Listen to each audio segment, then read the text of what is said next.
दोस्तों आज की इस वीडियो में हम बात करेंगे IQ के बारे में। I मतलब इंटेलिजेंस और Q मतलब कोशिएंट। इंटेलिजेंस का मतलब तो आप जानते ही हो और कोशिएंट का मतलब होता है किसी चीज की वैल्यू। आपने इसके बारे में बहुत सुना होगा और शायद आपको पता भी होगा कि इसका कहां पर यूज किया जाता है, पर आज की इस वीडियो में हम इसे डिटेल में समझेंगे। हम देखेंगे कि IQ क्या होता है और इसे कैसे बढ़ाया जा सकता है। अगर कोई भी आदमी पढ़ाई में अच्छा नहीं है या फिर उसकी नॉलेज अच्छी नहीं है या फिर वो अपने काम को ठीक से नहीं कर पाता है तो हम कह देते हैं कि उसकी IQ अच्छी नहीं है। लेकिन ये IQ है क्या? हम कैसे जान सकते हैं कि हमारा IQ कितना है और क्या इसे बढ़ाया घटाया जा सकता है?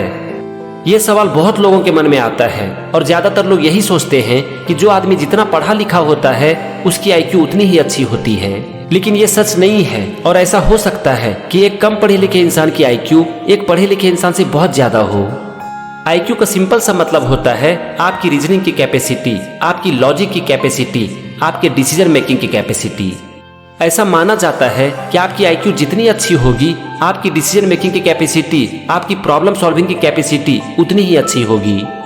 आप किसी भी इंफॉर्मेशन का यूज करके पूरे लॉजिक के साथ जिस तरह से प्रॉब्लम को सॉल्व करते हैं ये बताती है आपकी IQ के बारे में। ऐसा माना जाता है कि जिनकी IQ अच्छी होती है वो डिसीजन लेते हैं तथ्यों के आधार पर, न कि इमोशन के आधार पर। वो डिसीजन अपने मूड के अनुसार नहीं लेते हैं बल्कि लॉजिक के आधार पर लेते हैं। यहाँ पर आपके मन में एक सवाल आता होगा कि किसी का IQ कैसे पता चलता है। एक्चुअली इसके लिए कुछ टेस्ट किए जाते हैं और उसके स्कोर के आधार पर यह तय किया जाता है कि किसी का IQ कितना है। अगर किसी का IQ 90 से 110 के बीच में होता है तो उसे नॉर्मल माना जाता है। ऐसा माना जाता है कि उनका IQ ठीक है, नॉर्मल है। अगर यही स्कोर 110 से 140 के बीच में हो तो उसे अच्छा माना जाता है। अगर यही IQ 140 से ऊपर हो तो उसे बहुत अच्छा माना जाता है, गॉड गिफ्टेड माना जाता है। कुछ लोगों का IQ 200 से भी ऊपर पाया गया है और एक दो लोगों का IQ तो 250 के ऊपर भी देखा गया है, जो कि बहुत ही रेयर है। ये वही लोग होते हैं जो कि 5 से 10 साल की उम्र में 12वीं की पढ़ाई कर लेते हैं। कुछ लोग PhD कर लेते हैं, मतलब कि बचपन में ही उनके दिमाग का इतना विकास हो जाता है कि वो खेलने कूदने की उम्र में कुछ बहुत बड़ा करने लगते हैं।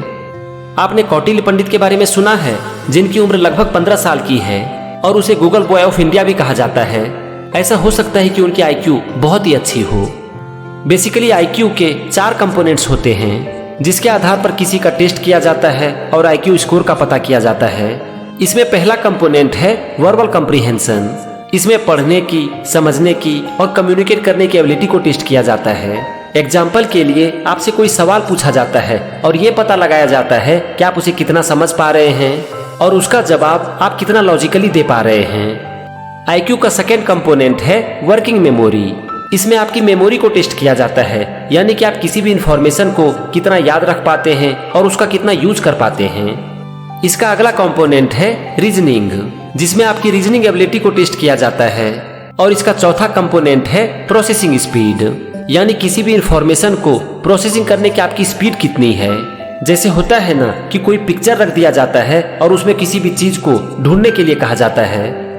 ये तो हुआ IQ का कंपोनेंट। चलो अब हम आते हैं असली मुद्दे पर, और वो है कि हम अपने IQ को कैसे बढ़ाएं। अपने IQ को बढ़ाने के लिए सबसे पहले आपके मन का शांत होना बहुत ही जरूरी है। अगर आपके मन में दिन भर विचारों का शोर चलता रहेगा तो आपका माइंड ठीक से काम कैसे करेगा?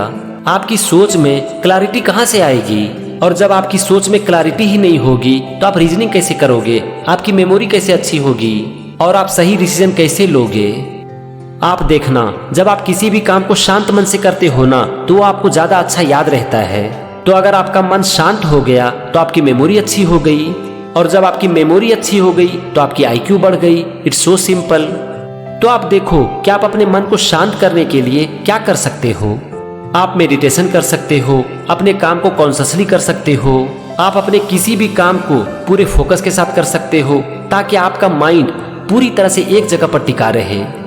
अपने IQ को इम्प्रूव करने के लिए आप डायरी लिख सकते हो, क्योंकि जब आप किसी भी चीज को डायरी में लिखते हो ना तो आप उसके बारे में सोचते हो और इससे आपकी एक्सप्रेस करने की एबिलिटी बढ़ती है।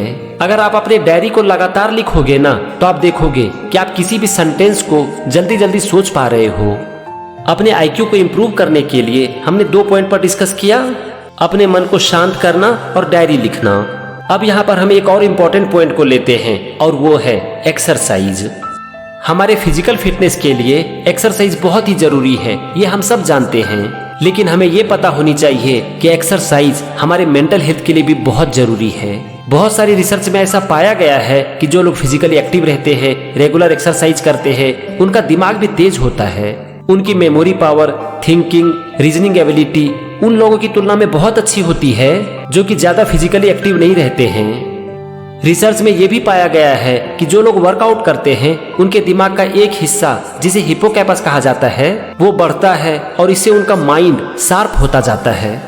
रेगुलर एक्सरसाइज से हमारे ब्रेन में नए सेल्स बनते हैं जिसे हम न्यूरॉन्स कहते हैं। हमारे ब्रेन में ब्लड का सर्कुलेशन अच्छा होता है और इससे हमारा माइंड शार्प होता है।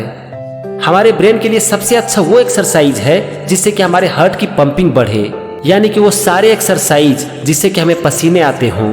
आप देखना, जब इंटेंस वर्कआउट के बाद आपको पसीना आता है तो आप बहुत अच्छा फील करते हो, क्योंकि उस समय आपकी बॉडी एंडोर्फिन रिलीज करती है।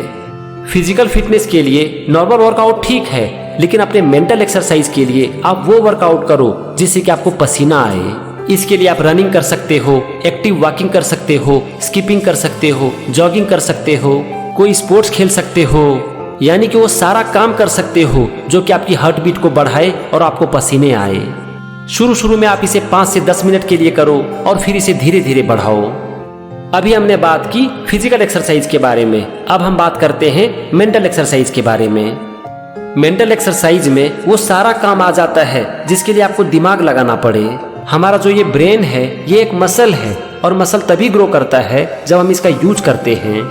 जब हम किसी नॉर्मल काम को करते हैं ना, जिसकी हमें आदत होती है, तो उस समय हमारे ब्रेन का बहुत ज्यादा यूज नहीं होता है। इसलिए आप वो काम करो जो कि आपके ब्रेन को चैलेंज करे। जब आप ऐसा करते हो ना, तो आपके ब्रेन में जो न्यूरॉन्स हैं उसके बीच कनेक्शन बनता है और न्यूरॉन्स के बीच में जितना कनेक्शन डेवलप होगा आपका दिमाग उतना ही तेज होगा। तो अगर आप अपना IQ बढ़ाना चाहते हो तो आपके लिए जरूरी है कि रोज अपने ब्रेन को एक चैलेंजिंग टास्क दें। इसके लिए आप ब्रेन से रिलेटेड कोई गेम खेल सकते हैं, पजल सॉल्व कर सकते हैं। आप घर में भी कुछ काम कर सकते हैं, जैसे कि अगर आप ब्रश राइट हैंड से करते हैं तो लेफ्ट हैंड से कीजिए। अगर आप अपने हैंड कर्चीफ को बाएं पॉकेट में रखते हैं तो उसे दाएं पॉकेट में रखिए। इन सब चीज से होगा क्या, आपका माइंड अलर्ट होगा और इसे वो काम करने के लिए मिलेगा जिसकी इसको आदत नहीं है। ये हुआ मेंटल एक्सरसाइज के बारे में। अब हम आते हैं एक और बहुत ही इंपॉर्टेंट पॉइंट पर, और वो है न्यूट्रिशन, यानी कि आपका खाना। हमारे शरीर को अच्छी तरह से काम करने के लिए इसे प्रॉपर न्यूट्रिशन देना बहुत ही जरूरी है, लेकिन हम इसका कितना ख्याल रखते हैं। आप कभी भी मार्केट जाओ, आप देखोगे आइसक्रीम, गोलगप्पे, फ्रेंच फ्राई, इन सब की दुकानों पर भीड़ लगी होगी। वहीं पर फ्रूट जूस को कोई पूछता तक नहीं होगा, क्योंकि हम टेस्ट के लिए खुद को रोज मारते हैं। जब हम अपने शरीर को खराब खाना देते हैं ना, तो हमारा शरीर हमसे भीख मांगता है और कहता है कि बंद करो, क्यों मेरे ऊपर इतना अत्याचार कर रहे हो। लेकिन भाग दौड़ से भरी इस जिंदगी में हम इतने व्यस्त रहते हैं कि हम अपने अंदर की आवाज को सुन ही नहीं पाते हैं। और इसका परिणाम क्या होता है, हमारा शरीर समय से पहले ही दम तोड़ देता है। धीरे धीरे हमारे शरीर का एक एक अंग काम करना बंद कर देता है और हम जीते जी मर जाते हैं। तो अगर आप चाहते हो कि आपकी इंटेलिजेंस बढ़े, आपकी मेमोरी पावर बढ़े, आपकी IQ बढ़े, तो अपने खाने का ख्याल रखो। फिगर आउट करो कि आपकी बॉडी के लिए क्या अच्छा है और क्या खराब, और अगर हो सके तो किसी एक्सपर्ट का ओपिनियन लो। अपने IQ को बढ़ाने के लिए एक और बहुत ही इंपॉर्टेंट पॉइंट है, और वो है कंटिन्यूअस लर्निंग। जब आप कुछ नया सीखते हो ना, तो उस समय भी आपके दिमाग का बहुत यूज होता है। जैसा कि हमने कहा ना कि अपने माइंड को शार्प करने के लिए इसे चैलेंज करना पड़ता है। आप इसे रूटीन काम करवाओगे तो ये ठीक से काम तो करेगा, लेकिन ये ग्रो नहीं करेगा।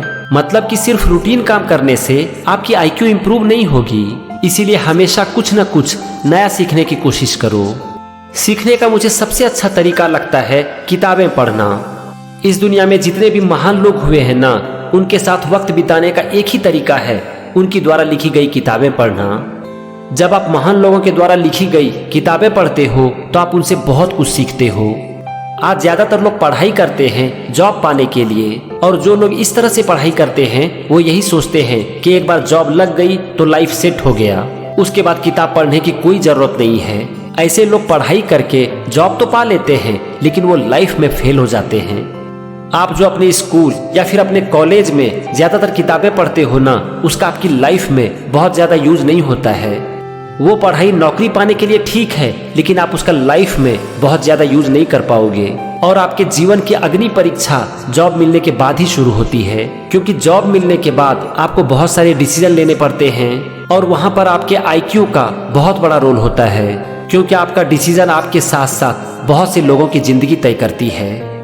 इसके बाद एक और लास्ट पॉइंट है और वो है क्वालिटी स्लीप।